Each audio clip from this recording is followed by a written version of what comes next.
काही दिवसांपूर्वी राष्ट्रवादीत बंड होऊन अजित पवार यांनी शिंदे आणि फडणवीस यांच्यासोबत जाऊन सत्तेत सहभागी झाल्याने अनेक मतदारसंघातील राजकीय गणिते ही बदलली आहेत। ज्यांच्या विरोधात निवडणुका लढल्या त्यांच्याबरोबर जाणे अनेकांसाठी राजकीयदृष्ट्या हे धोक्याचे झाले। अहमदनगर जिल्ह्यातील कोपरगाव मतदारसंघात देखील तशीच परिस्थिती निर्माण झाल्याचे पाहायला मिळते। कोपरगाव मतदारसंघातील आमदार आशुतोष काळे हे अजित पवार यांच्यासोबत गेल्याचे स्पष्ट झाले। त्यामुळे या मतदारसंघाची राजकीय परिस्थिती देखील एकदमच बदलली आहे।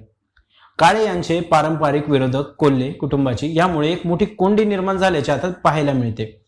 या मतदारसंघात काळे व कोल्हे कुटुंबातील 3 पिढ्यांमध्ये एकमेकांविरोधात राजकीय संघर्ष देखील झाल्याची पार्श्वभूमी आहे।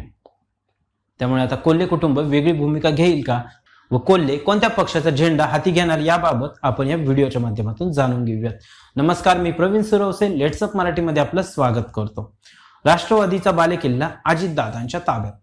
राष्ट्रवादीचा बालेकिल्ला समजल्या जाणाऱ्या नगर जिल्ह्यातून अजित पवार गटाला तब्बल 4 आमदारांचे पाठबळ मिळाल्याचे समोर आले। यामध्ये निलेश लंके, संग्राम जगताप, किरण लहामटे व आशुतोष काळे हे अजितदादांच्या गटात सामील झाले आहे। त्यामुळे राष्ट्रवादीच्या 6 पैकी 4 आमदार हे अजितदादांबरोबर गेले आहेत। त्यामुळे या मतदारसंघातील राजकीय गणिते देखील बिघडल्याचे समोर येते। यातच कोपरगाव मतदारसंघात काळे व कोल्हे यांच्यामध्ये मोठा राजकीय संघर्ष असल्याचे समोर आले आहे। काळेंची खेळी, कोल्हेंची कोंडी।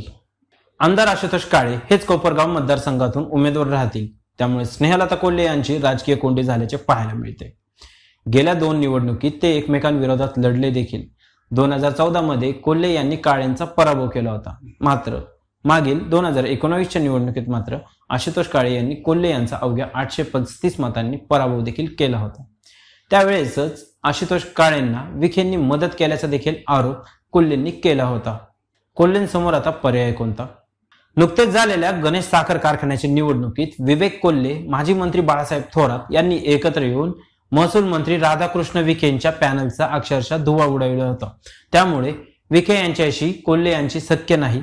आता पारंपरिक विरोधकच भाजप बरोबर आलेला आहे। गणेशच्या निवडणुकीत विखेंबरोबर खटके उडालेले देखील आहेत। त्यामुळे आता ही कोल्हे यांची कोंडी झाल्याचे समोर येते। यातच गणेशच्या निवडणुकीत ते बाळासाहेब थोरातांच्या जवळ देखील गेलेले असल्याने त्यामुळे आता त्यांना काँग्रेसचाच हाच एक पर्याय असल्याचे समोर येते। परंतु पक्ष म्हणून काँग्रेसची त्या ठिकाणी ताकद ही कमी असल्याचे देखील दिसते। कोल्हे कुटुंबांपूर्वी राष्ट्रवादी काँग्रेसमध्ये होते तर काळे कुटुंब हे शिवसेनेत होते। त्यामुळे शरद पवार गटाचा पर्यायही त्यांच्यासमोर उभा आहे।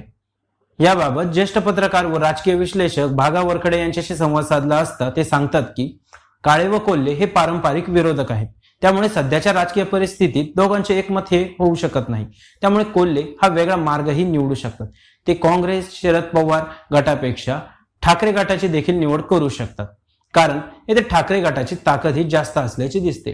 या राजकीय कोंडीत कोल्हे कुटुंब नेमकं काय निर्णय घेतात हे येत्या काही दिवसात स्पष्ट होईलच।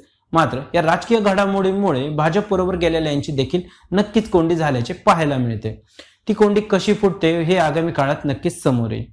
आमचे असेच नवनवीन व्हिडिओ पाहण्यासाठी फॉलो करा लेट्स अप मराठीला, तसेच आमच्या YouTube चॅनलला सबस्क्राईब करायला विसरू नका। धन्यवाद।